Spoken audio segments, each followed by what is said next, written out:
ജനുവരി എന്ന പേര് വന്നത് ജാനുവസ് എന്ന ദേവതയുടെ പേരിലാണ്. ഈ ജാനുവസ് എന്ന ദേവതയ്ക്കുടെ ഒരു പ്രത്യേകത, അത് ഗോഡ് ഓഫ് എൻട്രൻസ് ആണ്. നമ്മുടെ ഭാരതത്തിൽ ദ്വാരപാലകൻ എന്ന് പറയുന്നത് കേട്ടില്ലേ? പ്രവേശന ദ്വാരത്തിൽ വാളും പിടിച്ചിട്ട് മഴവും പിടിച്ചൊക്കെ നിൽക്കുന്ന രണ്ട് പ്രതിമകൾ കണ്ടിട്ടുണ്ടാവുമല്ലോ. ആ ദ്വാരപാലകന് തുല്യമാണ് ഗ്രീക്ക് പുരാണങ്ങളും നമ്മുടെ പുരാണങ്ങളും തമ്മിൽ ഒരുപാട് ബന്ധമുണ്ട് കേട്ടോ. ഗ്രിഗോറിയൻ കലണ്ടറിൽ സംസ്കൃതത്തിലെ പേരുണ്ട്, അറിയാവോ? ആരും ശ്രദ്ധിച്ചോ? അത് ഗ്രിഗോറിയൻ കലണ്ടറിൽ സംസ്കൃത പേരുണ്ട് എന്ന് പറഞ്ഞാൽ നമുക്ക് എണ്ണം പറയുമ്പോൾ സപ്തം, അഷ്ടം, നവം, ദശം ഇല്ലേ? 7, 8, 9, 10 സപ്തം, അഷ്ടം, നവം, ദശം. September, October, November, December. മനസ്സിലായോ? ഇതെങ്ങനെ വന്നു? ഞാൻ അതിനെപ്പറ്റി ഒരു പഠനം നടത്തി നോക്കി. സെപ്റ്റംബർ 7-ാം മാസമല്ല 9-ാം മാസമാണ്. അഷ്ടം 8 പക്ഷെ ഒക്ടോബർ 10-ാം മാസമാണ്. നവം 9 പക്ഷെ നവംബർ 11-ാം മാസമാണ്. ദശം 10 പക്ഷെ ഡിസംബർ 12-ാം മാസം. ഇതിലൊരു കുഴപ്പമുണ്ടല്ലോ. അപ്പോൾ അത് ശരിയല്ലെന്ന് വിചാരിച്ചു. പിന്നെയും പഠിച്ചപ്പോഴാണ് മനസ്സിലായത് കറക്റ്റാണ്. ഗ്രിഗോറിയൻ കലണ്ടറിൽ സുമേറിയൻ കലണ്ടർ നവീകരിച്ചിട്ടാണ് ഗ്രിഗോറിയൻ കലണ്ടർ ഉണ്ടായത്. ആ കലണ്ടർ പ്രകാരം 10 മാസമേ ഉണ്ടായിരുന്നുള്ളൂ, 10 മാസം. പിന്നീട് ചന്ദ്രൻ ഭൂമിയെ 12 തവണ ചുറ്റുന്നു എന്ന് പറഞ്ഞ് ചാന്ദ്രമാസങ്ങൾ 12 ഉണ്ടാക്കാൻ തീരുമാനിച്ചപ്പോൾ 2 മാസത്തിന് പുതിയ പേര് കൊടുക്കണമല്ലോ.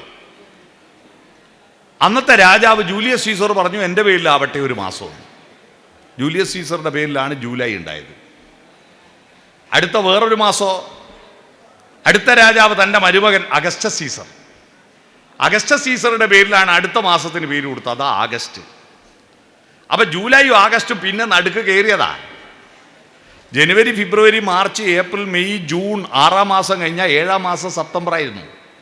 8-ാം മാസം ഒക്ടോബർ, 9-ാം മാസം നവംബർ, 10-ാം മാസം ഡിസംബർ. മനസ്സിലായോ? അപ്പോൾ കണ്ടോ ഗ്രിഗോറിയൻ കലണ്ടറിൽ സംസ്കൃത പേര്. ഞാൻ പറഞ്ഞു വന്നത്, ജാനുവസ് എന്ന ദേവതയുടെ പേരിലാണ് ജനുവരി, പ്രവേശന ദ്വാര ദൈവം. ഞാൻ എന്തിനാ ജനുവരി ഇവിടെ പറഞ്ഞു നിങ്ങൾക്ക് മനസ്സിലായില്ല. അതാ ഇനി അടുത്തത് പറയുമ്പോൾ മനസ്സിലാകുക. ജാനുവസ് ദേവതയ്ക്ക് 2 തലകളുണ്ട്, ഒന്ന് മുന്നോട്ടും ഒന്ന് പുറകോട്ടും. ഒരു വർഷത്തിലേക്ക് പ്രവേശിക്കുമ്പോൾ, ഒരു പുതിയ ഭാവി കാലത്തിലേക്ക് പ്രവേശിക്കുകയാണല്ലോ. പ്രവേശിക്കുമ്പോൾ മനുഷ്യൻ ചിന്തിക്കേണ്ട 2 പ്രധാനപ്പെട്ട കാര്യങ്ങളാണ് ആ 2 തലകൾ. പുറകോട്ടുള്ള തല, മനുഷ്യൻ കടന്നു വന്ന വഴികൾ അറിയണം എന്നതാണ്. നമ്മൾ ഇന്ന് കാണുന്ന വിധത്തിലുള്ള അറിവും സംസ്കാരവുമെല്ലാം രൂപപ്പെട്ടത് ആയിരക്കണക്കിന് മനുഷ്യ കാലഘട്ടത്തിലൂടെ മനുഷ്യരുടെയും പ്രകൃതിയും ദൈവവും തമ്മിലുള്ള ബന്ധത്തിലൂടെ ഉണ്ടാക്കിയ കഥകളും ആ കഥകളിൽ നിന്ന് നമ്മൾ പഠിക്കേണ്ടതും അതിൽ നിന്ന് നമ്മൾ പുരോഗതി പ്രാപിക്കേണ്ടതുമായ ഒരുപാട് ഘടകങ്ങളുണ്ട്. ഇന്നലെയാണ് എൻ്റെ നാട്ടിൽ നിന്നൊരു പുലിയെ പിടിച്ചത്. പത്രത്തിൽ TV-യിൽ നിങ്ങൾ കണ്ടിട്ടുണ്ടാവും. കാക്കങ്ങാട്, എൻ്റെ നാട്ടിൻ്റെ അടുത്താണ്.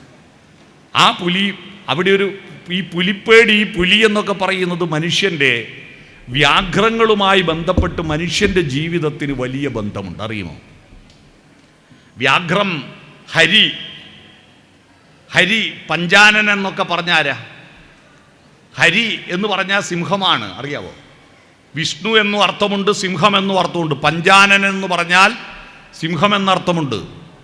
ഹരിപഞ്ചാനനൻ. ഹരിവരൻ പുലിശ്രേഷ്ഠനാണ്.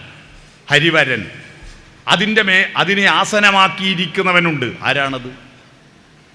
ഹരിവരനെ ആസനമാക്കിയിരിക്കുന്നവൻ. ഹരിവരാസനം വിശ്വമോഹനം ഹരിദധീശ്വരം ആരാധ്യപാദുകം. അയ്യപ്പൻ. ഹരിവരനെ വാഹനമാക്കിയിരിക്കുന്നവൻ, അതിൻ്റെ പുറത്ത് കയറിയിരിക്കുന്നവൻ അയ്യപ്പനാണ്. ഹരിവരാസനം എന്ന് എല്ലാവരും പാടും. എന്തേ ഈ ഹരിവരാസനം എന്ന് ആരും ചിന്തിക്കാറില്ല. ഹരി വിഷ്ണു എന്ന അർത്ഥത്തിലല്ല. ഇനി വ്യാഘ്രങ്ങൾ, ദുർഗയുടെ വാഹനം എന്താ? വ്യാഘ്രമാണ്, അല്ലേ? ശാർദോദരി കേട്ടിട്ടുണ്ടോ? ശാർദോദരി കേട്ടില്ലേ? പാഹിമാം പാഹിമാം പരിപാഹിമാം ബ്രഹ്മകമലം ശ്രീലകമാകിയ നാദബ്രഹ്മസുധാമയീ വീണാധരി ശാർദോദരി എന്ന് കേട്ടിട്ടില്ലേ? ശാർദൂലം, വ്യാഘ്രം, കടുവ, പുലി, ഹരി, പഞ്ചാനനൻ എന്നൊക്കെ നമ്മുടെ സംസ്കാരവുമായിട്ട് അഭേദ്യമായി ബന്ധമുള്ള ഒരു മൃഗമാണ്. അതിൻ്റെ കഥകളാണ് നമ്മുടെ ഒരുപാട് ഈ ഉത്തര മലബാറിലുണ്ടായത്. നമ്മുടെ രാജ്യത്തിൻ്റെ ചരിത്രവുമായിട്ട് വ്യാഘ്രത്തിന് ബന്ധമൊന്നുണ്ടോ? നിങ്ങൾ അന്വേഷിച്ചിട്ടുണ്ടോ? എന്താണ് ഭാരതത്തിൻ്റെ ഔദ്യോഗിക ചിഹ്നം? ഭാരതത്തിൻ്റെ ഔദ്യോഗിക ചിഹ്നം എന്താ? അശോക സ്തംഭമല്ലേ? എല്ലാ ഉറുപ്പ്യക്കടലാസുമേലും പൈസമേലും അശോക സ്തംഭം ഉണ്ടല്ലോ. എന്താണ് അശോക സ്തംഭം? 4 സിംഹങ്ങൾ പരാങ്മുഖമായി നിൽക്കുന്നതാണ് അശോക സ്തംഭം. അതിൻ്റെ അർത്ഥം ഒരു സ്കൂളിൽ ഒരു മാഷും പഠിപ്പിച്ചു കൊടുത്തിട്ടില്ല. എന്താണ് ഈ അശോക സ്തംഭത്തിൻ്റെ അർത്ഥം? ജനഗണമന അധിനായക ജയഹേ എന്ന് പഠിപ്പിക്കുക എന്നല്ലാണ്ട് ഇതിൻ്റെ അർത്ഥം ഒരാളും പഠിപ്പിച്ചു കൊടുത്തിട്ടില്ല. കലിംഗ യുദ്ധത്തിന് ശേഷം യുദ്ധത്തിൻ്റെ ഭീകരത കണ്ട് മനസ്സുമടുത്ത അശോകൻ രാജ്യത്താകമാനം സ്ഥാപിച്ചതാണ് അശോകസ്തംഭം. എന്താണ് അശോകസ്തംഭം? നമ്മുടെ ഉള്ളിൽ 2 ഭാവങ്ങളുണ്ട്. ഒരു വ്യാഘ്രഭാവവുമുണ്ട്, സിംഹത്തെ പോലെ കീഴടക്കുന്ന രാജഭാവവുമുണ്ട്. സിംഹങ്ങൾ കാട്ടിലെ രാജാവാരാ? സിംഹമാണ് അല്ലേ? പക്ഷെ ആ വിവരം ഇതുവരെ ഒരു സിംഹം അറിയില്ല. ഒരു സിംഹം ഇപ്പൊ പഞ്ചായത്ത് പ്രസിഡന്റ് ആണെന്ന് അരവിന്ദാക്ഷേട്ടന് അറിയാം, ഞാനാണ് ഈ പഞ്ചായത്ത് പ്രസിഡന്റ് എന്ന്. എന്നാൽ സിംഹങ്ങൾക്കൊന്നും അറിയില്ല താനാണ് കാട്ടിലെ രാജാവെന്ന്. ഇതാര് നിശ്ചയിച്ച? ഒന്ന്, നമ്മൾ ജന്മനാ മൃഗമാണല്ലോ. നമ്മുടെ ശരീരം മൃഗത്തിൻ്റെ എല്ലാ ജന്തുക്കളെ പോലെ ഒരു ജന്തുവായിട്ടാണ് മനുഷ്യനെയും സൃഷ്ടിച്ചിരിക്കുന്നത് പ്രകൃതി. മനുഷ്യന് പ്രത്യേകമായിട്ടൊന്നുമില്ല. മൃഗങ്ങൾക്കെല്ലാം ഉള്ളതുപോലെ 2 കണ്ണും, മൂക്കിന് 2 ദ്വാരവും, 2 ചെവിയും, ചോരക്ക് നിറം ചുവപ്പും അസ്ഥിക്ക് നിറം വെളുപ്പും, ഓക്സിജൻ ശ്വസിക്കലും കാർബൺ ഡൈ ഓക്സൈഡ് പുറത്തുവിടലുമാണ് നമ്മുടെ ശരീരം. ഈ മൃഗതൃഷ്ണ നമ്മുടെ ഉള്ളിലുണ്ടാകും. പരസ്പരം കടിച്ചു കീറാൻ, ആക്രമിക്കാനുള്ള മൃഗതൃഷ്ണ നമ്മുടെ ഉള്ളിലുണ്ടാകും. എന്നാൽ ആ മൃഗതൃഷ്ണയ്ക്കപ്പുറത്ത് സിംഹങ്ങൾക്ക് ഒരു പ്രത്യേകതയുണ്ട്. കാട്ടിലെ രാജാവായിട്ട് ആനയെ നിശ്ചയിക്കാത്തത് സിംഹങ്ങളുടെ ആ ഔദ്ധത്യഭാവം കൊണ്ടാണ്, അതിൻ്റെ ശബ്ദ ഗാംഭീര്യം കൊണ്ടാണ്, ദിക്കുകൾ കീഴടക്കാൻ വേണ്ടിയിട്ട് പോകുന്ന കാഴ്ചകൾ കൊണ്ടാണ്. എന്ന് പറഞ്ഞാൽ നമ്മുടെ ഉള്ളിലുള്ള ഈ ഭാവം സിംഹത്തിൽ നിന്ന് ലഭിച്ചതാണ്. ആ ഗാംഭീര്യ ശബ്ദം, ഗാംഭീര്യ വിഹക വീക്ഷണം, അതിൻ്റെ ആകാര സൗഷ്ഠവം, ഇതെല്ലാം ചേർന്നിട്ടുള്ള നമ്മുടെ ഉള്ളിലുള്ള സിംഹപ്രഭാവം ഉണ്ടല്ലോ. ഈ സിംഹപ്രഭാവം 4 ദിക്കുകളെ കീഴടക്കാൻ വേണ്ടിയിട്ടുള്ളതാണ്, അല്ലാതെ പരസ്പരം കടിച്ചു കീറാനുള്ളതല്ല. അതുകൊണ്ട് അശോകൻ പറഞ്ഞു, ഹേ മനുഷ്യ സിംഹങ്ങളെ, നിങ്ങൾ അഭിമുഖമായി യുദ്ധം ചെയ്ത് കടിച്ചു കീറല്ല. 4 ദിക്കുകളിലേക്ക് നിങ്ങൾ പോകൂ. നോർത്തിലേക്ക് പോകൂ, ഈസ്റ്റിലേക്ക് പോകൂ, വെസ്റ്റിലേക്ക് പോകൂ, സൗത്തിലേക്ക് പോകൂ. നോർത്ത്, ഈസ്റ്റ്, വെസ്റ്റ്, സൗത്ത്, അതിൻ്റെ ആദ്യത്തെ അക്ഷരത്തെ കൂട്ടിവെച്ചതിനെയാണ് ഇംഗ്ലീഷിൽ വാർത്തയ്ക്ക് പറയുന്ന വാക്ക്. നോർത്ത്, ഈസ്റ്റ്, വെസ്റ്റ്, സൗത്ത് 4 ദിക്കുകളെ ചേർക്കുന്നതാണ് NEWS ന്യൂസ്. പിടികിട്ടിയോ? ആ 4 ദിക്കുകളിലേക്ക് നമ്മുടെ ഉള്ളിലുള്ള സിംഹപ്രഭാവത്തെ തിരിച്ചുവിട്ടതാണ് അശോകസ്തംഭം. അല്ലാതെ അത് പരസ്പരം കടിച്ചു കീറാനുള്ളതല്ല. മനുഷ്യൻ അറിവ് നേടിയത് കൊല്ലാനല്ല.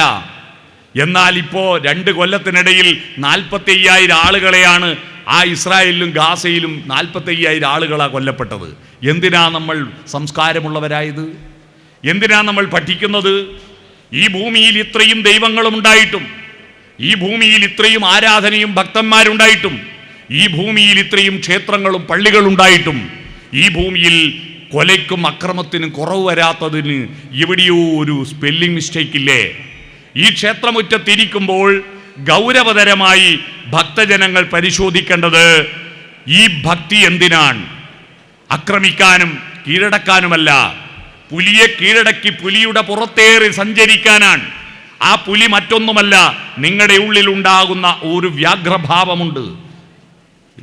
2 പട്ടിക്കുട്ടിക്ക് ഒരു മാംസക്കഷ്ണം കിട്ടിയാൽ പകുതി മുറിച്ച് നീ എടുത്തടോ, പകുതി എനിക്കും തന്നേ എന്ന് പറയാനുള്ള വാക്കുകൾ ആ പട്ടിക്കറിയില്ല. ഭാഷ അറിയുന്നത് നമുക്ക് മാത്രമാ. മുറിക്കാനും പങ്കുവെക്കാനും അറിയുന്നത് നമ്മൾക്ക് മാത്രമാ. അതുകൊണ്ട് പട്ടികൾ കടികൂടിയിട്ട് സർവൈവൽ ഓഫ് ദി ഫിറ്റസ്റ്റ്, കയ്യൂക്കുള്ളോ കാര്യക്കാരൻ മാംസക്കഷ്ണം കൊണ്ട് ഓടും. നാം മനുഷ്യന് ഭാഷയുണ്ട്. പകുതിയെന്നും മുറിക്കുക എന്നും പങ്കുവെക്കുക എന്നുള്ള ഭാഷയുണ്ട്. ഭാഷയുണ്ടായത് എന്തിനാണ്? ഭാഷയുണ്ടായത് വെറുക്കാനും തെറി പറയാനും കുറ്റപ്പെടുത്താനും കലാപമുണ്ടാക്കാനുമല്ല. കാട്ടാളന്മാരായിരുന്ന കാലഘട്ടത്തിൽ പുലിയിൽ നിന്ന് മനുഷ്യൻ മാറുന്നത് എപ്പോഴാ? ഭക്ഷണം ഉണ്ടാക്കി ഉണ്ണാൻ തുടങ്ങിയപ്പോൾ, ഭക്ഷണം പങ്കുവെക്കാൻ തുടങ്ങിയപ്പോഴാണ് മനുഷ്യനുണ്ടായത്. അട്ടഹാസത്തിൽ നിന്ന് മെല്ലെ പറയാൻ തുടങ്ങി. പണ്ട് കാട്ടാളന്മാരുടെ ശബ്ദം ഏഹേ ഓഹോ എന്ന അട്ടഹാസമായിരുന്നു. അട്ടഹാസം ഭക്ഷണം ഉണ്ടാക്കാൻ തുടങ്ങിയപ്പോൾ നട്ടത് മുളക്കോ, മുളച്ചത് പൂക്കോ, പൂത്തത് കായ്ക്കോ, കായ്ച്ചത് രുചിയുണ്ടാവുമോ എന്നറിയാൻ വേണ്ടി ആദ്യമായി സ്ഥിരവാസം ഉണ്ടായപ്പോഴാണ് മേൽക്കൂരയുണ്ടാക്കിയത്. മഴ കൊള്ളാതെ, വെയിൽ കൊള്ളാതെ, മഴവെള്ളം ഒഴുകി ശരീരത്തിലൂടെ ഒഴുകാതിരിക്കാൻ മണ്ണ് വാരിക്കൂട്ടി തറയുണ്ടാക്കിയത്. ആ തറക്ക് ചുറ്റുവട്ടം പനയോലകൾ കൊണ്ടും ചളിക്കട്ടകൾ കൊണ്ടും ചുമരുണ്ടാക്കിയത്. അതാണ് നമ്മുടെ ഭാരതത്തിലെ ആദ്യത്തെ ദൈവം. അറിയാമോ? വേദങ്ങളിൽ ഒരു ദൈവമുണ്ട്. ആ ദൈവത്തെ ഇപ്പം ആരും പ്രാർത്ഥിക്കുന്നില്ല.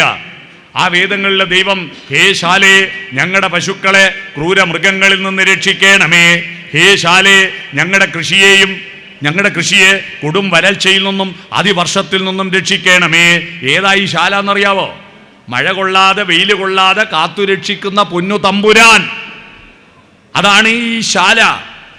അവിടെ താമസമാക്കിയപ്പോഴാണ് അട്ടഹാസത്തിൽ നിന്നും എല്ലപ്പറച്ചൽ തുടങ്ങിയത്. ഏഹേ എന്ന നിഷാദം. നിഷാദം എന്ന് പറഞ്ഞാൽ സപ്തസ്വരങ്ങളിൽ ഉച്ചസ്ഥായി ശബ്ദമാണ്. സപ്തസ്വരങ്ങൾക്ക് 7നും ഓരോ പേരുണ്ട്. ഷഡ്ജം, ഋഷഭം, ഗാന്ധാരം, മധ്യമം, പഞ്ചമം, ദൈവതം, നിഷാദം. നിഷാദം നീയാണ്. നിഷാദം. ആ നിഷാദം അട്ടഹാസത്തിൽ നിന്ന് മാറി വീട്ടിൽ അടുത്തിരുന്നപ്പോഴാണ് ഷഡ്ജം, ഒറ്റക്കമ്പീനാദം മാത്രം മൂളും. ദൈവത്തിൻ്റെ പ്രാർത്ഥനകൾ മന്ത്രങ്ങളായി മാറിയെന്നപ്പോഴാണ്. അട്ടഹാസത്തിലൂടെ ദൈവം കുടജാദ്രിയിൽ കുടികൊള്ളും മഹേശ്വരി ഗുണദായിനി എന്ന് വിളിച്ചാൽ മൂകാംബിക പാഞ്ഞു കുന്നുകയറും. അതിനു പകരം കുടജാദ്രിയിൽ കുടികൊള്ളും മഹേശ്വരി ഗുണദായിനി സർവശുഭകാരിണി. സംഗീതം. സൗപർണികാമൃത വീജികൾ പാടുന്നു നിൻ സഹസ്രനാമങ്ങൾ ജഗദംബികേ മൂകാംബികേ.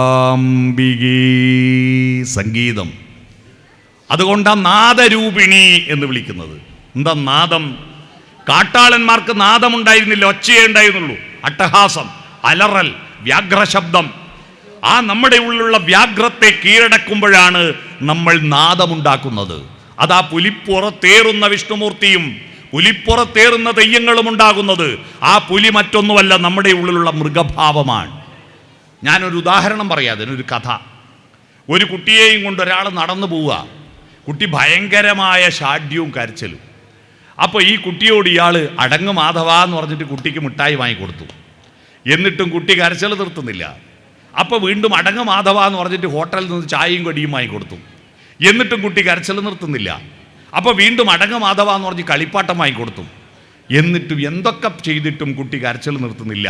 അപ്പോഴെല്ലാം അടങ്ങ് മാധവ എന്നിങ്ങനെ പറഞ്ഞിട്ട് ഇയാൾ ഓരോന്ന് വാങ്ങിക്കൊടുക്കുക. അപ്പോൾ കൂടെ നടക്കുന്ന ഒരാൾക്ക് ഇത് കണ്ടിട്ട് ദേഷ്യം വന്നിട്ട് പറഞ്ഞു, നിങ്ങളൊരു വല്ലാത്ത ക്ഷമ തന്നെ, ഞാനങ്ങാനാണെങ്കിൽ ഇതിന് എന്തെങ്കിലും ചെയ്തു പോവും. എന്നിട്ട് കുട്ടിയോട് കൂടെ നടക്കുന്ന ആൾ തട്ടിക്കയറി, എന്താ മാധവ, എന്ത് വാങ്ങി തന്നിട്ട് നീ എന്താ മാധവ കരച്ചിൽ നിർത്താത്തത് എന്ന്. അപ്പോൾ അയാൾ പറഞ്ഞു, കുട്ടീൻ്റെ പേര് മാധവ എന്നല്ല, രാജേഷ് എന്നാണ്. കുട്ടീൻ്റെ പേരെന്താ? രാജേഷ്. പിന്നെ നിങ്ങൾ ആരോടാ ഈ അടങ്ങ് മാധവ എന്ന് പറയുന്നത്? അപ്പോൾ അയാൾ പറയാം, മാധവൻ ഞാൻ തന്നെയാ, എനിക്ക് ദേഷ്യം വന്നിട്ട് ഞാൻ എന്നോട് തന്നെ പറയുന്ന അടങ്ങ് മാധവ. മനസ്സിലായോ? ഭക്തിയുടെ പ്രധാനപ്പെട്ട ലക്ഷ്യം അവനവൻ്റെ കാമക്രോധ ലോഭമോഹ മത മത്സര്യങ്ങളെ അടക്കുക എന്നതാണ്. അടക്കുക. ദൈവികതയിലേക്കുള്ള യാത്രയിൽ ഈ പ്രതിസന്ധികളുണ്ട്. PT ഉഷയുടെ ഓട്ടത്തിന് ഹെർഡിൽസ് ഓട്ടം കണ്ടിട്ടില്ലേ? കടന്ന് കടന്ന് തുള്ളിയിട്ടുള്ള ഓട്ടമാണ്. അതുപോലെ ദൈവസന്നിധിയിൽ ശിവനെ കാണാൻ പോകുമ്പം 6 കറുത്ത പടവുകളുണ്ട്. ആ 6 കറുത്ത പടവുകളെ ചാടിക്കടന്നാലേ ഷടാധാര ചക്രത്തിൻ്റെ അപ്പുറത്തേക്കെത്തൂ. ആദ്യം കറുത്ത പടവുകൾ. പടിയാറും കടന്നവിടെ ചെല്ലുമ്പോൾ ശിവനെ കാണാവും ശിവശംഭോ. ആ കറുത്ത പടവുകൾ ഒന്ന് കാമം. കാമം പണ്ടൊക്കെ കാമം കുറച്ച് വൈകിട്ടേ ഉണ്ടാവുകയും ഇപ്പം നേരത്തെയാ. എന്താണെന്നറിയോ?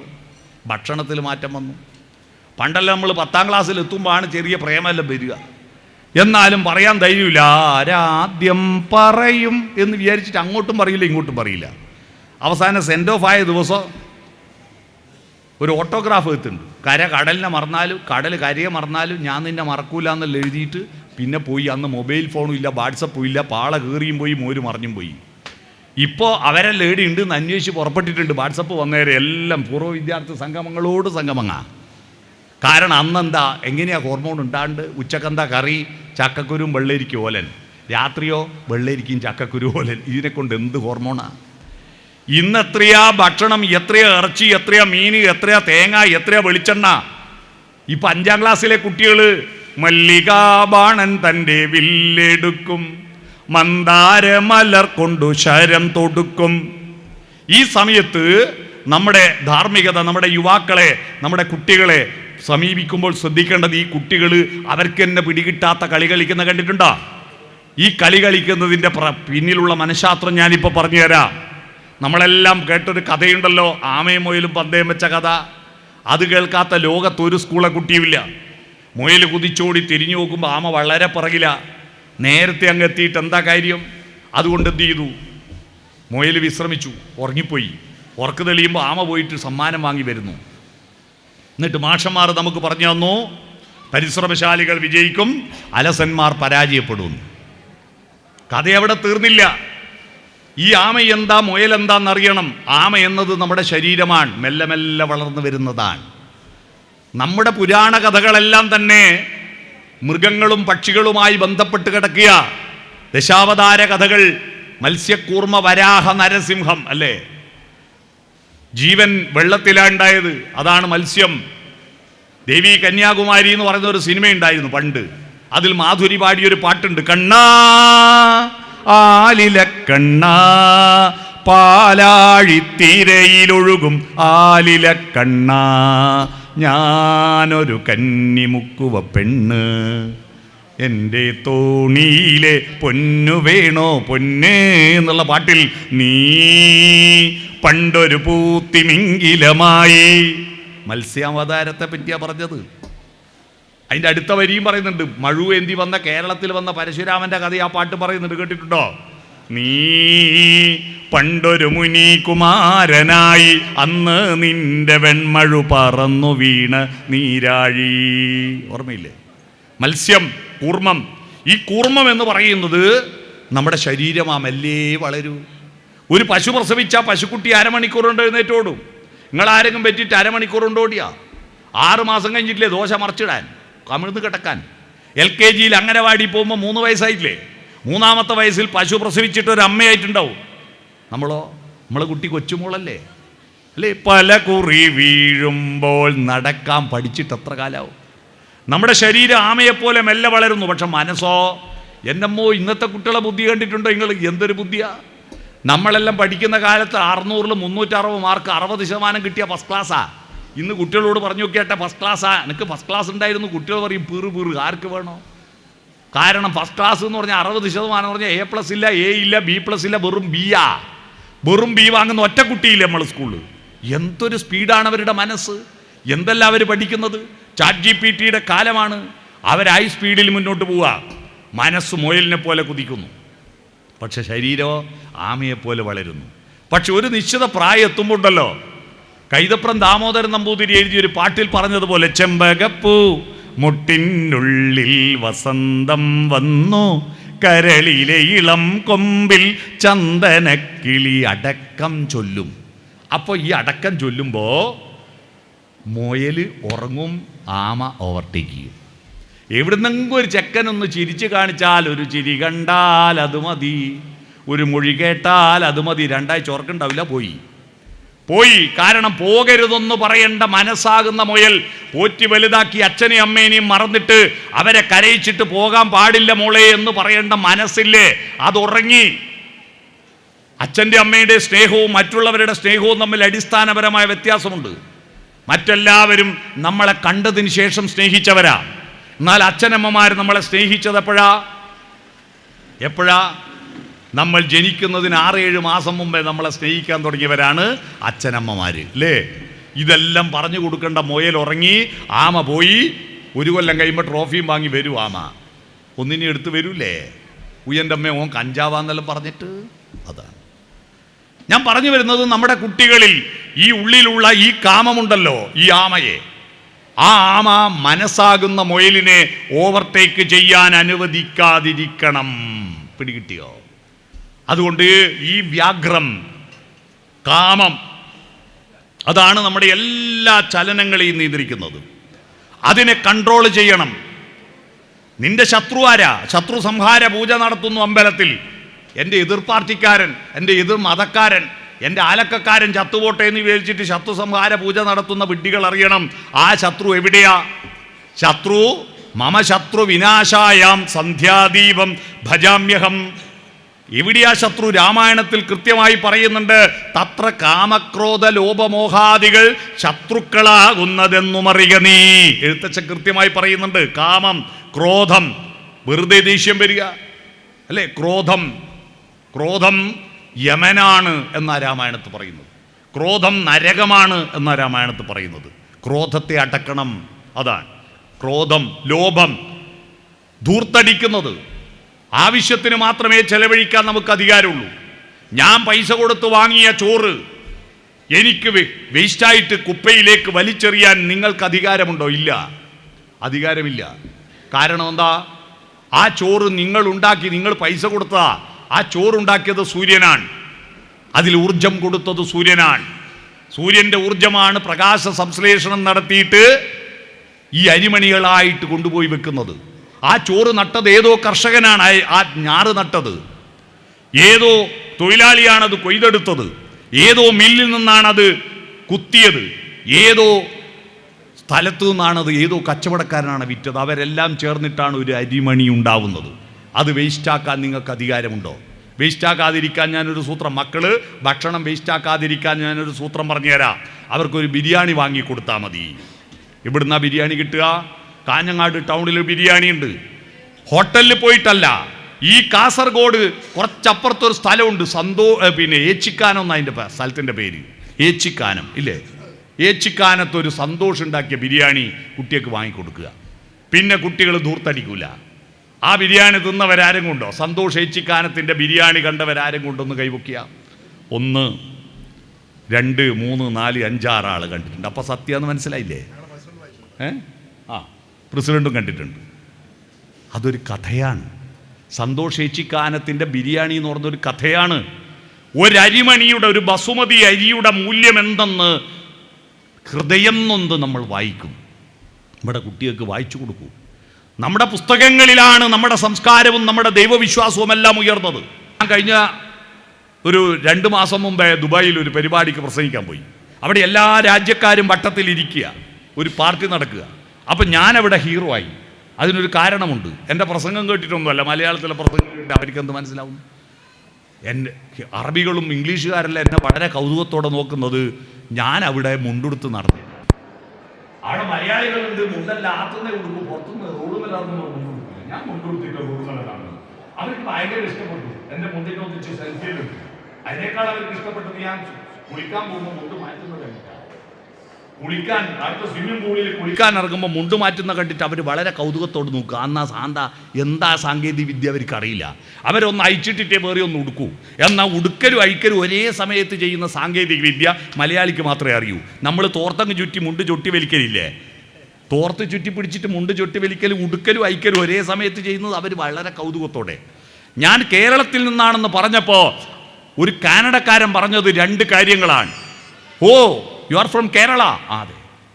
ദി ലാൻഡ് ഓഫ് കഥകളി, കഥകളിയുടെ നാട്. അയാൾ 2 ലക്ഷം ഉറുപ്യ വിമാന ടിക്കറ്റിന് ചെലവഴിച്ചിട്ട് എല്ലാ കൊല്ലവും കോട്ടക്കൽ കഥകളി കാണാൻ വരും. എല്ലാ കൊല്ലവും. നമ്മളത്ര ആൾ കണ്ട് ഫ്രീ ആയിട്ട് കളിച്ചാൽ കാണൂല. 2ാമത്തെ കാര്യം അദ്ദേഹം പറഞ്ഞത്, വായനയ്ക്ക് വേണ്ടി 1 മാസം നീക്കി വെച്ചിരിക്കുന്നു മലയാളികൾ. 1 മാസം വായനയ്ക്ക്. നമ്മളെ കർക്കിടക മാസത്തിലെ രാമായണ പാരായണ അയാൾ അറിഞ്ഞത് 1 മാസം എല്ലാവരും വായിക്കാൻ വേണ്ടി മെനക്കെടുന്നതെന്നാ. നമ്മുടെ സത്യം നമുക്കറിയാലോ. കർക്കിടകം 31-ാം തീയതി ഇത്യധ്യാത്മരാമായണേ ഉമാമഹേശ്വര സംവാദേ യുദ്ധകാണ്ഡം സമാപ്തം എന്ന് പറഞ്ഞ് പൂട്ടിയ പിന്നെ അടുത്ത 11 മാസം ഒരക്ഷരം വായിക്കാത്തവരാണെന്ന്. നമ്മൾ പുസ്തകങ്ങളിൽ നിന്ന് അകന്നു പോയതാണ്. അമ്പലങ്ങൾ വളരുമ്പോൾ ആനുപാതികമായി പുസ്തകങ്ങൾ നിങ്ങളുടെ ഉള്ളിലേക്ക് കയറിയിട്ടില്ലെങ്കിൽ ഇതിനെ കൊണ്ട് കാര്യമില്ല. രണ്ടും ഒരുമിച്ച് വളരണം. ആന്തരികമായ ധാർമ്മികതയും ബാഹ്യമായ ക്ഷേത്രങ്ങളും ഒരുമിച്ച് വളരുന്നില്ലെങ്കിൽ അതിനെ കൊണ്ട് ഭക്തി കൊണ്ട് കാര്യമില്ല. അതുകൊണ്ടാണ് നമ്മുടെ ഉത്സവങ്ങൾ ഗംഭീരം, ക്ഷേത്രങ്ങൾ ഗംഭീരം. ഞാൻ അത്ഭുതപ്പെട്ടു പോയി ഇവിടെ വന്നിട്ട്. അത്ഭുതപ്പെടാൻ കാരണം ഗുരുവായൂർ അമ്പലത്തിലില്ല ഇത്രയും സ്പേസ് ചുറ്റമ്പലത്തിൽ. എന്തൊരു മനോഹരമായ ക്ഷേത്രമാണ്, എത്ര വലിപ്പമാണിതിന്. അമ്പലങ്ങളെല്ലാം ഗംഭീരമാകുന്നു, ഉത്സവങ്ങളോ അതിഗംഭീരമാകുന്നു, വിഗ്രഹങ്ങൾ ഗംഭീരമാകുന്നു, എല്ലാ വീട്ടിലും പൂജാമുറികളുണ്ട്. പക്ഷെ സംസ്കാരം വളരാത്തതെന്തേ? നന്മ വളരാത്തതെന്തേ? സ്നേഹം വളരാത്തതെന്തേ? കരുണ വളരാത്തതെന്തേ? കരുണ, ശ്രീനാരായണ ഗുരു ദൈവത്തെ വിളിച്ച ഏറ്റവും മനോഹരമായൊരു വാക്ക് കരുണാകര എന്നാണ്. ഒരു പീഡയുറുമ്പിനും വരാതെ വണ്ണം എന്നെ കാത്തുരക്ഷിക്കൂ കരുണാകര. കരുണയാണ് പ്രധാനം. കരുണയാണ് മനുഷ്യന്റെ പ്രത്യേകത. ആ കരുണ വളരാത്തത്, ധർമ്മം വളരാത്തത്, സ്നേഹം വളരാത്തത് എന്തേ? നമ്മുടെ കുട്ടികളെല്ലാം, നമ്മൾ പുരാണങ്ങളിൽ രാക്ഷസന്മാരെ പറ്റി കേട്ടിട്ടുണ്ട്. ചോര കുടിക്കുന്ന രാക്ഷസന്മാർ. എന്നാൽ ചോര കുടിക്കുന്ന രാക്ഷസന്മാരെക്കാൾ വലിയ രാക്ഷസന്മാർ നമ്മളെ നാട്ടിലുണ്ട്. നിങ്ങൾ ജനുവരി 1-ന് പുതുവർഷ ആഘോഷത്തിൻ്റെ ഭാഗമായി DJ പാട്ട് വെച്ച് തുള്ളിയ കുട്ടികളുടെ പാട്ട് കേട്ടിട്ടുണ്ടോ? കുംഭകർണം കുടിക്കാത്ത വെള്ളം കുടിക്കാനാണ് അവർ പറഞ്ഞത്. കുംഭകർണം ചോര കുടിച്ചിട്ടുണ്ട്, പക്ഷെ കട്ട ചോര കൊണ്ട് ജ്യൂസ് അടിച്ച് സോഡാ സർബത്ത് കുടിച്ചിട്ടില്ല. ഇല്ലുമിനാട്ടി. പുതിയ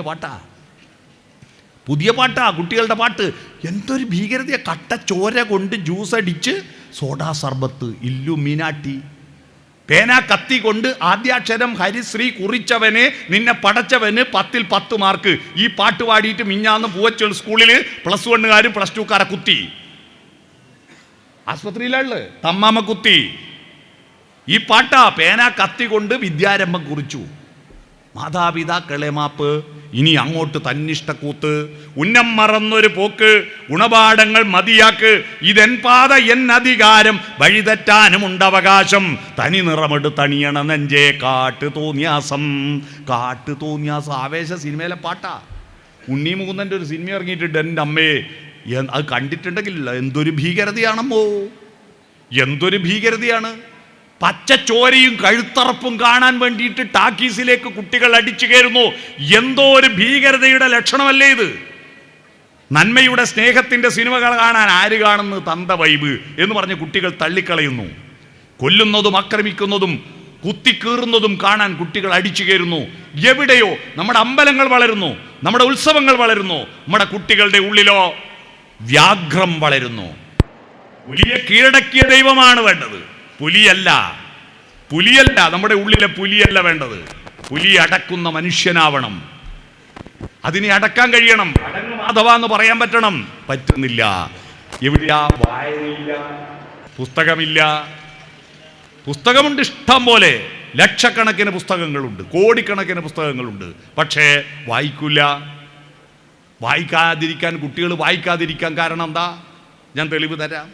കുട്ടികൾ പുസ്തകം വായിക്കാത്തതിൻ്റെ കാരണം, കല്യാണത്തിന് ശേഷം, വിവാഹത്തിന് ശേഷം ഒരു 5 പുസ്തകം വായിച്ചാൽ എത്ര ആയിട്ട് 2,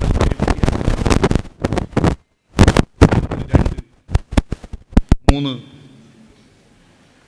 അപ്പൊ കുട്ടികൾ വായിക്കാതിരിക്കാൻ കാരണം മനസ്സിലായോ? നിങ്ങൾ വായിക്കില്ല. പിന്നീട് കുട്ടികൾ വായിക്കുക. നിങ്ങളെ കണ്ടിട്ടല്ലേ കുട്ടികൾ പഠിക്കുന്നത്. മരണം വരെ വികസിപ്പിക്കേണ്ടതാണ് മനുഷ്യന്റെ മനസ്സും സംസ്കാരവും എന്ന ധാരണയില്ല. നമ്മളെ ധാരണ ജോലി കിട്ടിയാൽ പിന്നെ വായനയില്ല. മാഷന്മാർ വരെ വായിക്കുന്നില്ല പലരും. മാഷന്മാർ വരെ ജോലി കിട്ടിയാൽ പിന്നെ പുസ്തകം വായിക്കുന്നില്ല. ഈ പുസ്തകങ്ങൾ എന്ന രാമായണവും മഹാഭാരതവും ഭാഗവതവും അഷ്ടാദശ പുരാണങ്ങളിലൂടെയാണ് നമുക്ക് ദൈവത്തെ കിട്ടിയത്. ഈ ദൈവങ്ങളുടെ എല്ലാം തോറ്റങ്ങൾ എഴുതി വെച്ചപ്പോൾ അത് പുസ്തകമാണ്, അത് സാഹിത്യമാണ്. ആ സാഹിത്യമാണ് തെയ്യങ്ങളുടെ അടിത്തറ. തോറ്റത്തെ ആരും മൈൻഡ് ചെയ്യുന്നില്ല.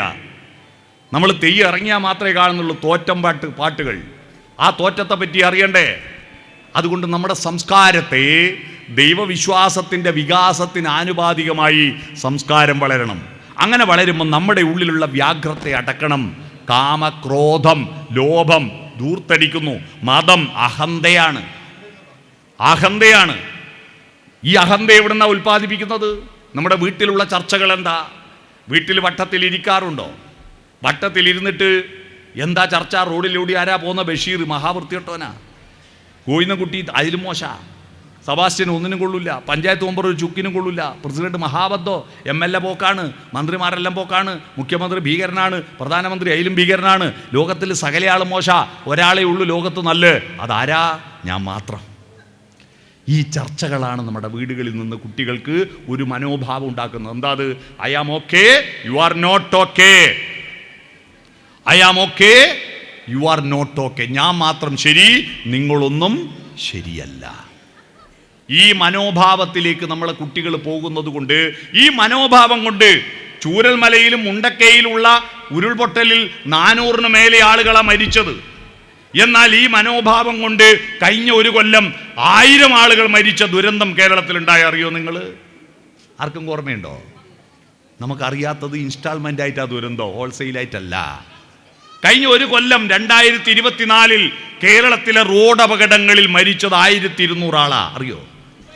1200 ആളുകൾ. എങ്ങനെയാ മരിച്ചത്? വണ്ടീൻ്റെ ബ്രേക്ക് ഫെയിലായിട്ടല്ല, നല്ല ബ്രേക്കായി ഇപ്പോൾ വണ്ടിക്ക്. ഗിയർ സ്റ്റക്കായിട്ടല്ല, ഗിയർ ബോക്സ് സ്റ്റക്കായിട്ടല്ല, ക്ലച്ച് വർക്ക് ചെയ്യായിട്ടല്ല. ഇതിൽ ഓടിക്കുന്ന വണ്ടിയിലെ ഡ്രൈവർമാരുടെ അഹന്തയും അശ്രദ്ധയും കൊണ്ടാണ് ഈ റോഡ് അപകടങ്ങൾ മുഴുവൻ ഉണ്ടായത്. ഈ റോഡ് എൻ്റെ തറവാട്ട് മുതലാ. ഈ അഹന്ത, മതം, ഈ മതം പരിഹരിക്കുക. എല്ലാ വണ്ടീൻ്റെ മുമ്പിലും ദൈവമേ കാത്തു രക്ഷിക്കണേ ചിത്രം ഉണ്ടാവും, ബോർഡ് ഉണ്ടാവും. പക്ഷേ ഈ ഡ്രൈവറുടെ ഉള്ളിൽ ദൈവമില്ല. ഓടിക്കുന്നവൻ്റെ ഈ റോഡിൽ എൻ്റെ തറവാടാ എന്ന് പറയുന്നു. നിങ്ങളറിയോ ഈ 1200 ആൾ മരിച്ചതിൽ, അതിൻ്റെ ഞാൻ സ്റ്റാറ്റസ് എടുത്തു നോക്കി, 78 ആൾ മരിക്കാൻ കാരണം എതിരെ വന്ന വണ്ടി ഡിമ്മ് കൊടുക്കാഞ്ഞിട്ട് ഇവൻ കണ്ണ് കാണാഞ്ഞിട്ട് എവിടെയും കൊണ്ട് അടിച്ചിട്ടാ. ഒരു ഡിമ്മ് കൊടുക്കാൻ മനസ്സില്ലാത്ത ഭീകരന്മാരാണ് നമ്മുടെ റോഡിൽ വണ്ടി ഓടിക്കുന്ന ചെറുപ്പക്കാരധികവും. വലിയ LED ബൾബ് പിടിപ്പിച്ചിട്ട് എതിരെ വരുന്നവനെല്ലാം ഭീകരമായി. നമ്മുടെ ജനാധിപത്യം ടോർച്ച് വന്നതോടുകൂടി, ലൈറ്റ് വന്നതോടുകൂടി പോയതറിയോ നിങ്ങൾ? ഈ ഏകാധിപത്യത്തിൻ്റെ വെളിച്ചമാണ് ടോർച്ച്. ജനാധിപത്യത്തിൻ്റെ ഒരു വെളിച്ചം ഉണ്ടായിരുന്നു. ആ വെളിച്ചം ഓലച്ചൂട്ടായിരുന്നു. ഓലച്ചൂട്ടിൻ്റെ പ്രത്യേകത എന്താ?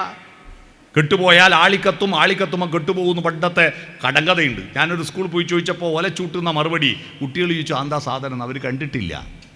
കെട്ടുപോയാൽ, ഓലച്ചൂട്ടിൻ്റെ കെട്ടങ്ങ് പോയാൽ ആളി കത്തുമല്ലോ. ആളി കത്തുമ്പോൾ അതിൻ്റെ ഇപ്പുറത്തെ കെട്ട് പോകുമല്ലോ. അത് ആ കെട്ട് പോയാൽ ആളി കത്തും, ആളി കത്തുമ്പോൾ കെട്ടുപോകും. ഓലച്ചൂട്ടിൻ്റെ പ്രത്യേകത അത് വീശി കത്തിക്കുമ്പോൾ എന്നെയും കാണാം, നിങ്ങളെയും കാണാം. എന്നെയും കാണാം, നിങ്ങളെയും കാണാം. ടോർച്ചിൻ്റെ പ്രത്യേകത എന്നെ മാത്രം കാണില്ല, നിങ്ങളെ മാത്രമേ കാണൂ. നിങ്ങളുടെ കണ്ണിലേക്ക് അടിക്കും ഞാൻ. അഹന്തയുടെ പ്രതീകമാണ് ടോർച്ച്. അതാണ് നമ്മുടെ കാറിൻ്റെ ലൈറ്റ്. ഈ അഹന്ത അടക്കാനുള്ള മനസ്സില്ലാത്ത കൊണ്ട് ഡിമ്മ് കൊടുക്കാത്തത്, മനസ്സിലായോ? ആ ഡിമ്മ് കൊടുക്കാത്ത കൊണ്ട് 87 ആൾ മരിച്ചു, 87 ആളെ കൊന്നു ഈ അഹന്ത കൊണ്ട്. ഈ ദൈവവിശ്വാസം വളരുമ്പോൾ അഹന്ത തടയണ്ടേ? മതം തടയണം. കാമക്രോധ ലോഭ മോഹം, കണ്ടതെല്ലാം എനിക്ക് വേണം. നമ്മൾ ചെലവഴിക്കുന്നത് മുഴുവൻ നമ്മുടെ ആവശ്യത്തിനല്ലല്ലോ. നമ്മുടെ ആവശ്യത്തിനാണോ ചെലവഴിക്കുന്നത്? നമ്മൾ ടൗണിൽ സാധനം വാങ്ങാൻ പോകുന്നത് ഒരു സാധനം വീട്ടിലില്ല, അത് വാങ്ങണമെന്ന് വിചാരിച്ചിട്ടല്ല. വെറുതെ ഷോപ്പിങ്ങിന് പോവുക. ആടെ കണ്ടിട്ട് നമ്മളെ മോഹിപ്പിക്കും, എന്നിട്ട് നമ്മൾ വാങ്ങുക. അതല്ലാതെ ഇന്നത് വേണമെന്ന് വിചാരിച്ചിട്ടല്ല ഷോപ്പിങ്ങിന് പോകുന്നത്. അവന് കാറുണ്ട്, എനിക്ക് ബൈക്കേ ഉള്ളൂ, അപ്പോൾ എനിക്ക് കാറ് വേണം. ഞാൻ കാറ് വാങ്ങുമ്പോൾക്ക് അവൻ്റെ കാർ 5 ആൾ പോകുന്ന 7 ആൾ പോകുന്ന കാറായി, അപ്പോൾ എനിക്ക് ഇന്നോവ വേണം. അവൻ ഇന്നോവ വാങ്ങുമ്പോൾക്ക്, ഞാൻ ഇന്നോവ വാങ്ങുമ്പോൾക്ക് അവൻ ഇലക്ട്രിക് കാറാക്കി, എനിക്ക് ഇലക്ട്രിക് വേണം. മോഹമാണ്. ഈ മോഹം എത്ര മനോഹരമായിട്ട് ജ്ഞാനപ്പാനയിൽ നമ്മൾ മോഹത്തെപ്പറ്റി പറഞ്ഞിട്ടുണ്ട്. ആശയാകുന്ന പാശമതിങ്കേന്ന് വേർപിടാതെ കരയേറുന്നു മേൽക്കുമേൽ, എന്നിട്ടോ ചത്തുപോകുന്നു പാവം. ഉണ്ണി ഉണ്ടായിട്ട് അതിലൊരു ഉണ്ണി ഉണ്ടാകണമെന്ന് മോഹിച്ചിട്ടെങ്ങനെ ഓരോന്ന് ചിന്തിച്ചിരിക്കവേ ചത്തുപോകുന്നു പാവം. ശിവശിവ അല്ലേ? 10 കിട്ടുകിൽ 100 മതിയെന്നും, ശതമാകിൽ സഹസ്രം മതിയെന്നും, 1000 പണം കയ്യിലുണ്ടാകുമ്പോൾ അയുധമാകിലാശ്ചര്യമെന്നതും. ആശയായുള്ള പാശം, അതിൻ്റെ പിറകെ പോവുക, നമ്മൾ മറന്നു പോവുക. ഇതൊക്കെ നമ്മുടെ ഉള്ളിൽ ഒരു സത്തുള്ളത് കൊണ്ടാണ് നിൽക്കുന്നത്. ഈ സത്തിനെ പുഷ്ടിപ്പെടുത്താൻ എന്തെങ്കിലും ചെയ്യുന്നുണ്ടോ? എന്താ ഈ സത്ത്? ഉള്ളിലൊരു സത്തുണ്ടല്ലോ. ഈ സത്തില്ലെങ്കിൽ നമ്മൾ ആരും കൂടെ വന്നിരിക്കുമോ? ഇപ്പോൾ ഘോഷയാത്രക്ക് പുറപ്പെടാൻ വേണ്ടി എല്ലാം കുളിച്ച് റെഡിയായി നിന്നേരോ ഒരാളങ്ങ് പോയി, ആൾ മരിച്ചുപോയി. അപ്പോൾ ഏതായാലും പുറപ്പെട്ടല്ലേ, നമുക്ക് കസേരമേൽ എടുത്തിട്ട് ആടെ കൊണ്ടേ വെക്കാൻ ഇങ്ങോട്ട് കയറ്റുമോ? ഇല്ല. ഈ സത്തുള്ളത് കൊണ്ടാണ് നമ്മുടെ ഈ ശരീരം അസത്താ. 100 കൊല്ലം കഴിഞ്ഞാൽ ഇടിയിരിക്കുന്ന ആളെല്ലാം തലയടി ഉണ്ടാവും. 100 കൊല്ലം കഴിഞ്ഞാൽ എല്ലാവരും തലയടി ഉണ്ടാവും.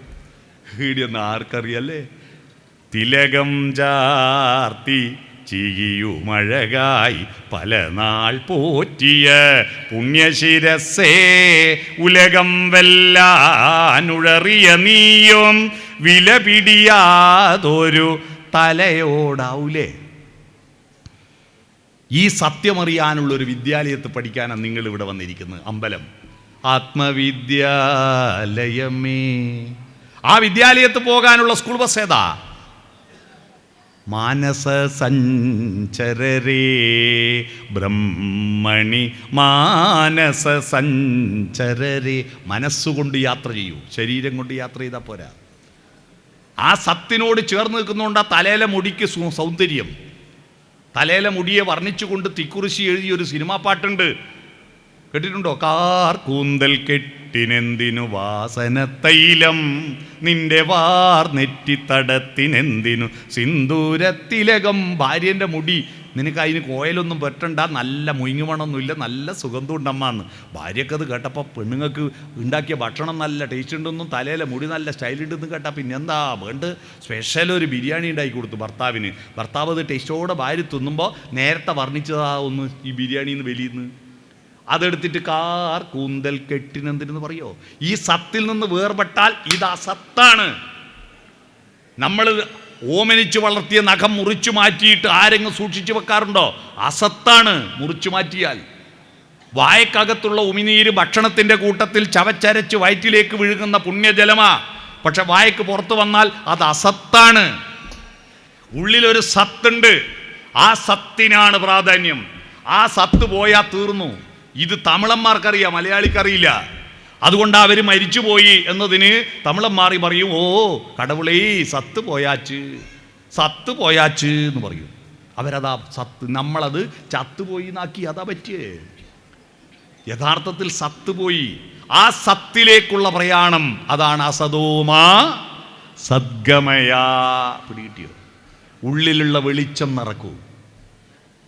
മതം മത്സര്യം, മറ്റവനേക്കാൾ കൂടുതൽ വേണമെന്ന മത്സര്യം. ഈ കാമക്രോധ ലോപമോഹ മത മത്സര്യങ്ങളാണ് നമ്മളെ അസത്തിലേക്ക്, നമ്മളെ സത്തിൽ നിന്ന് അസത്തിലേക്ക് നയിക്കുന്നത്. ഭാരത തത്വശാസ്ത്രം പറഞ്ഞത് അസതോമാ സദ്ഗമയ, അസത്തിൽ നിന്ന് സത്യത്തിലേക്കുള്ള. ഉള്ളിൽ വെളിച്ചം നിറക്കൂ. ഭാരതത്തിലെ ആദ്യത്തെ പ്രാർത്ഥന എന്താ? പ്രാർത്ഥന ദൈവമേ എനിക്കൊരുപാട് സ്ഥലം വേണേ, എനിക്ക് ലോട്ടറി അടിപ്പിക്കണമെന്നൊന്നും അല്ല. ഭാരതത്തിൽ ആദ്യം പ്രാർത്ഥിച്ചത് ആരെയാണെന്നറിയാവോ? ആ പ്രാർത്ഥനയുടെ കാലത്ത് വിഷ്ണു ഇല്ല, ശിവനില്ല, ഈ ദൈവങ്ങളൊന്നുമില്ല. വേദങ്ങളുടെ മൂലമന്ത്രം സൂര്യനെന്നൊറ്റ ദൈവമാണ്, സൂര്യഗായത്രിയാണ് ആദ്യത്തെ പ്രാർത്ഥന. അതിനെക്കുറിച്ച് ഒരു സിനിമാ ഗാനം ഉണ്ടല്ലോ, സൂര്യഗായത്രിയെ കുറിച്ചിട്ട്. മനസ്സാകുന്ന പത്മതീർത്ഥത്തെ ഉണർത്താൻ പത്മതീർത്ഥമേ ഉണരൂ, മാനസ പത്മതീർത്ഥമേ ഉണരൂ, അഗ്നിരഥത്തിലുദിക്കുമുഷസ്സിൻ അർഘ്യം നൽകൂ, ഗന്ധർവസ്വര ഗംഗയൊഴുകൂ, ഗായത്രികൾ പാടൂ. ഓം സത്സവിതുർവരേണ്യം ഭർഗോ ദേവസ്യ ധീമഹി ധിയോ യോ ന പ്രചോദയാത്. എന്താ അർത്ഥം? ധീ എന്ന് പറഞ്ഞാൽ ബുദ്ധി. ബുദ്ധിയെ പ്രചോദിപ്പിക്കുന്ന പ്രകാശമേ വന്നാലും ഈ പ്രകാശത്തെ നിങ്ങൾ വീട്ടിൽ കാണാറുണ്ടോ? നിങ്ങളുടെ വീട്ടിൽ പൂജാമുറി ഉണ്ടാകും. 250 ഉറുപ്പ്യക്ക് റോഡ് സൈഡിൽ നിന്ന് വെച്ചുണ്ടാക്കിയ ഗണപതിനെയും ശ്രീകൃഷ്ണനെയും കൊണ്ട് ആത്ത് വെച്ചിട്ടുണ്ടാവും. അവിടെ പൂജ നടത്തും. പക്ഷേ യഥാർത്ഥ സൂര്യൻ പുറത്തുണ്ട്, യഥാർത്ഥ ദൈവം പുറത്ത് എഴുന്നള്ളുമ്പോൾ നിങ്ങൾ മൈൻഡ് ചെയ്യുന്നില്ല. വാതിൽ അടച്ചു കൂട്ടിയിരിക്കുന്നു. വാതിൽ തുറക്കുമോ? രാവിലെ എഴുന്നേറ്റിട്ട് ഈ പ്രഭാതത്തെ സ്വീകരിക്കുമോ? 3 പ്രാക്കളെ കണി കാണുമോ? നമ്മളെ കുട്ടികൾ ക്ലോസറ്റല്ലേ കണി കാണുന്നത്? വാതിൽ തുറന്നിട്ട് 3 പ്രാക്കളെ കണി കാണണ്ടേ? പ്രകാശത്തെയും പ്രഭാതത്തെയും പ്രകൃതിയെയും കാണിക്കാണ്ടേ? അവിടെ മുറ്റത്തിറങ്ങാറുണ്ടോ? ഈ സൂര്യനെ നോക്കാറുണ്ടോ? ആ സൂര്യനോട് പ്രിയതമേ പ്രഭാതമേ, വിരിഞ്ഞു നിന്നെ നോക്കിടുന്ന പൂവുകൾ കുദാരശോഭ ചൊരിയുവാനൊരുങ്ങി വരും വൈഭവപ്രഭാവമേ, നീ വരാതിരിക്കുകിൽ വിടരുകില്ല പൂവുകൾ, വിടരുകില്ല മൊട്ടുകൾ, പ്രണയമില്ല പ്രളയമില്ല, പ്രാണനില്ല പ്രാണിയില്ല, നീ വരാതിരിക്കുകിൽ എന്നൊരു കവിത അയ്യപ്പ പണിക്കരുടെ ഒരു കവിത ചൊല്ലുവോ? ഉഷസേ നീ എന്നെ വിളിക്കുകില്ലെങ്കിൽ ഒരിക്കലും ഞാൻ ഉണരുകില്ല എന്നൊരു പാട്ട് പാടുവോ? മുറ്റത്ത് വിരിഞ്ഞിരിക്കുന്ന പൂക്കളെ കാട്ടിക്കൊടുക്കുവോ? പൂവും ദൈവവും പരസ്പരം അഭേദ്യമായ ബന്ധമുണ്ട്. പൂക്കളിലാണ് ദൈവത്തിൻ്റെ സൗന്ദര്യം. എല്ലാ ദൈവങ്ങൾക്കും ഇഷ്ടം പുഷ്പാർച്ചനയാണ്. എല്ലാ തെയ്യങ്ങൾക്കും പുഷ്പങ്ങൾ വേണം അലങ്കരിക്കാൻ. പുഷ്പമില്ലാതെ നമുക്ക് ഈശ്വര വിശ്വാസമില്ല. പക്ഷെ പുഷ്പത്തെ നമ്മൾ ആസ്വദിക്കാൻ കുട്ടികളെയും കൂട്ടി പോകാറുണ്ടോ? ആ പുഷ്പത്തിൽ വന്നിരിക്കുന്ന പൂമ്പാറ്റകളെ കാണാറുണ്ടോ? മുറ്റത്ത് വളർന്നിരിക്കുന്ന പുൽക്കൊടിത്തുമ്പിൻ്റെ മൂർധാവിലെ മഞ്ഞുതുള്ളിയിൽ സൂര്യകിരണങ്ങൾ തട്ടുമ്പോൾ ആ മഞ്ഞുതുള്ളികൾ ചുവന്നു വരുന്നത് നോക്കിയിട്ട് അവിടെ ദൈവത്തിൻ്റെ അത്ഭുതം കാട്ടിക്കൊടുക്കാറുണ്ടോ? ഉഷാകിരണങ്ങൾ പുൽകി പുൽകി തുഷാരബിന്ദുവിൻ വദനം ചുവന്നു, പകലിന്മാറിൽ ദിനകരകരങ്ങൾ പവിഴമാലികകൾ അണിഞ്ഞു. ഒരു പാട്ട് പാടാറുണ്ടോ? ഇതൊന്നും ഇല്ലാതെ തിന്ന വെക്കുക, വിളമ്പുക, തിന്നുക, ഉണ്ണുക, ഉറങ്ങുക, ഉണ്ണിയുണ്ടാക്കുക, വിസർജിക്കുക, ഈ പണി മാത്രം എടുത്ത മനുഷ്യരാവുന്നു നിങ്ങളോട് ആരാ പറഞ്ഞത്? ഇല്ല. മനുഷ്യർക്ക് ആർദ്രത വേണം. പ്രകൃതിയും മനുഷ്യനും ദൈവവും പരസ്പര പൂരിതമാണ്. ആ പ്രകൃതിയോട് ഏറ്റവും ചേർന്ന് നിൽക്കുന്ന ദൈവവിശ്വാസം ലോകത്ത് ഈ മലബാറിലെ തെയ്യങ്ങൾക്ക് മാത്രമേ ഉള്ളൂ. പ്രകൃതിയോട് ഒത്തുചേരുകയാണ്. ജർമ്മനിയിലെ സൗന്ദര്യശാസ്ത്രത്തെപ്പറ്റി ഏറ്റവും പ്രഗത്ഭമായ പുസ്തകം എഴുതിയ എഡ്വിൻ റോബർട്ട്, അദ്ദേഹം KK മാരാരുടെ കൂടെ ഈ മലബാറിലെ തെയ്യങ്ങൾ കാണാൻ വന്നിട്ട് അദ്ദേഹം പത്രസമ്മേളനം നടത്തി ഇവിടെ ഹേഗിൽ വെച്ചിട്ട്. ഞാൻ ഇന്ത്യയിലെ കേരളത്തിലെ തെയ്യങ്ങൾ കാണുന്നതിന് മുമ്പ് ഈ പുസ്തകം എഴുതിയത് കൊണ്ട് എൻ്റെ പുസ്തകം അപൂർണമാണ്. പരിസ്ഥിതി സൗന്ദര്യശാസ്ത്രത്തിൻ്റെ മൂർത്തിമത് ഭാവമാണ് മലബാറിലെ തെയ്യക്കോലങ്ങളെന്ന് അദ്ദേഹം പറഞ്ഞു. നമ്മൾ ആ കലയാണോ ആസ്വദിക്കുന്നത്? എന്തെല്ലാം കലയുണ്ട് നമ്മുടെ തെയ്യത്തിൽ, എന്തെല്ലാം ഉണ്ട്. സംഗീതമില്ലേ? സംഗീതം തോറ്റം മാത്രമല്ല, ചീനിയില്ലേ, വാദ്യമില്ലേ, ഇല്ലേ, നൃത്തമില്ലേ, താണ്ഡവത്തിൻ്റെ ലാസ്യത്തിൻ്റെ ഭാവങ്ങളില്ലേ? ആ താണ്ഡവവും ലാസ്യവും ചേരുമ്പോൾ താളം ഉണ്ടാവുന്നില്ലേ? ചതുർവിധാഭിനയങ്ങളില്ലേ? ചതുർവിധാഭിനയങ്ങൾ ആംഗികം, വാചികം, ആഹാര്യം, സാത്വികം. ആംഗികം, വാചികം, സാത്വികം, ആഹാര്യം, ചതുർവിധാഭ്യങ്ങൾ. ആംഗികം മുദ്രകൾ, എൻ്റെ ഘാട്ടില്ലത്തച്ചാ എന്ന് പറഞ്ഞിട്ട് ഇങ്ങനെ കൈകൊണ്ട് മുദ്രകൾ കാണിക്കുന്നു. മുദ്രകൾ കാണിക്കുന്നില്ലേ? ആംഗികം.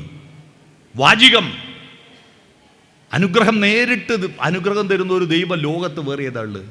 ബാക്കി ഏത് അമ്പലത്തിലും പള്ളിയിൽ പോയാൽ കണ്ടിട്ടുണ്ടാവുമായിരിക്കും, കേട്ടിട്ടുണ്ടാവുമായിരിക്കും, ഉറപ്പില്ല. മറുപടി വരുന്ന കാണുന്ന കാണികൾക്കും കേൾക്കുന്ന കർണത്തിനും ഓമനക്കും സ്തുതിക്കുമൊക്കെ ആയി കുട്ടിച്ചാത്ത കൂടെ ഉണ്ടാട്ടോ എന്ന് മറുപടി തരുന്ന ഒരു ദൈവം ലോകത്ത് വേറെ എവിടെയുണ്ട്? വാചികമുണ്ട്, സാത്വിക മുഖഭാവങ്ങളുടെ അഭിനയം. ഞങ്ങളുടെ നാട്ടിൽ അണ്ടലൂർക്കാവിലെ ഉത്സവത്തിന് ബപ്പൂരം തെയ്യം കണ്ടിട്ടുണ്ടോ? ബാലി തെയ്യം. രാമനോടുള്ള ചോദ്യം ചെയ്യൽ മുഴുവൻ മുഖഭാവങ്ങൾ കൊണ്ട് അഭിനയിക്കുന്നത് അത്ഭുതമാണത്. അത്ഭുതമാണ്. എന്തിനാ രാമ എന്നെ കൊന്നത് എന്ന ചോദ്യമുണ്ട്. അതാണ് സാത്വിക മുഖഭാവങ്ങൾ. അടുത്തത് ആഹാര്യം. തെയ്യത്തിൻ്റെ ആഹാര്യം എന്താ? വേഷഭൂഷാദികൾ. അതിനേക്കാൾ കവച്ചു വെക്കാൻ ലോകത്തൊരു കലയ്ക്കും കഴിയില്ല. എത്ര മോഡൽ ശാരീരിക ഈ ആഭരണങ്ങളാണ്, എത്ര അണിയലുകളാണ്, എന്തെല്ലാം നല്ല കൊരലാരങ്ങളാണ്. കൊരലാരറിയാവോ?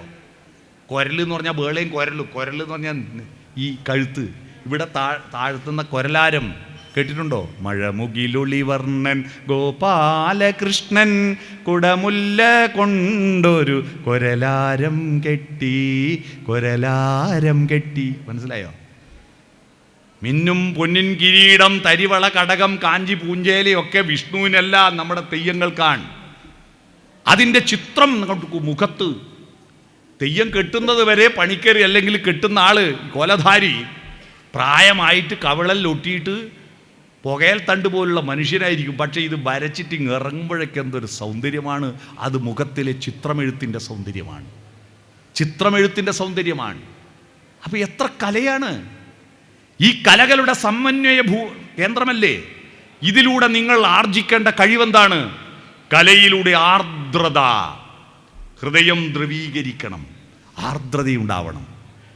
ഇറച്ചി കാണുമ്പം, മീന് കാണുമ്പോൾ, തിന്നാനുള്ള സാധനം കാണുമ്പം, ബേക്കറി കാണുമ്പം മാത്രം താല്പര്യവും, പൂവിനെ കാണുമ്പം, പൂമ്പാറ്റയെ കാണുമ്പോൾ, പുഴയെ കാണുമ്പോൾ ഒരു താല്പര്യവും ഇല്ലാത്ത പുതിയ കുട്ടികൾ ടൂർ പോകുമ്പോൾ കണ്ടിട്ടുണ്ടോ? വഴിയോര കാഴ്ചകൾ ഒന്നും നോക്കൂല, ബസ്സൊന്ന് തുള്ളുക, എന്നിട്ട് തിന്നാൻ എന്താ കിട്ടുക നോക്കുക. ഒരൊറ്റ എണ്ണം വഴിയോര കാഴ്ച കാണുന്നില്ല. ആർദ്രത കുറഞ്ഞ പ്രശ്നം, ആർദ്രതയാ ഇല്ല. അതുകൊണ്ട് നമ്മുടെ ഈ ക്ഷേത്രത്തിൽ ഈ കാവുകൾ, ഇത്രയും കാവുകളുള്ള നാട്ടിൽ പ്രകൃതിയോട് പ്രളയജലത്തിൽ ഉയർന്നു വന്ന 3 പ്രതിഭാസങ്ങളുണ്ട്. ആ പ്രതിഭാസങ്ങൾ ഉപനിഷത്ത് സങ്കല്പമാണ്. അതിനെ കൂട്ടിച്ചേർക്കുന്നതാണ് പ്രകൃതിയും ഈശ്വരനും മനുഷ്യനും. പുലിയും ദൈവവും മനുഷ്യനും ചേരുന്നതാണ് ഈ കാവ്. പ്രളയപയോധിയിൽ ഉറങ്ങിയുണർന്നൊരു പ്രഭാമയൂഖമേ കാലമേ, പ്രകൃതിയും ഈശ്വരനും ഞാനും നിന്റെ പ്രതിരൂപങ്ങളല്ലേ. കേട്ടില്ലേ? പ്രകൃതിയും ഈശ്വരനും മനുഷ്യനും കാലത്തിൻ്റെ പ്രതിരൂപങ്ങളാണ്. ഇതിനെ 3നെയും കൂട്ടിച്ചേർക്കുമ്പോഴാണ് മാനവികത ഉയരുന്നത്, മനുഷ്യത്വം ഉയരുന്നത്. അതാണ് ഈ കാവുകൾ നമ്മളോട് പറയുന്നത്.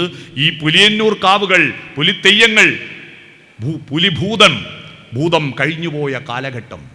ഭൂതം എന്ന് പറഞ്ഞാൽ കഴിഞ്ഞുപോയ കാലഘട്ടം. ജാനസ് ദേവതയുടെ തല പിറകോട്ട് പോകുന്നു. എവിടെ നിന്നോ വന്നു ഞാൻ എന്നറിയുന്നവർക്ക് എവിടേക്കോ പോണു ഞാൻ എന്ന തിരിച്ചറിവുണ്ടാവൂ.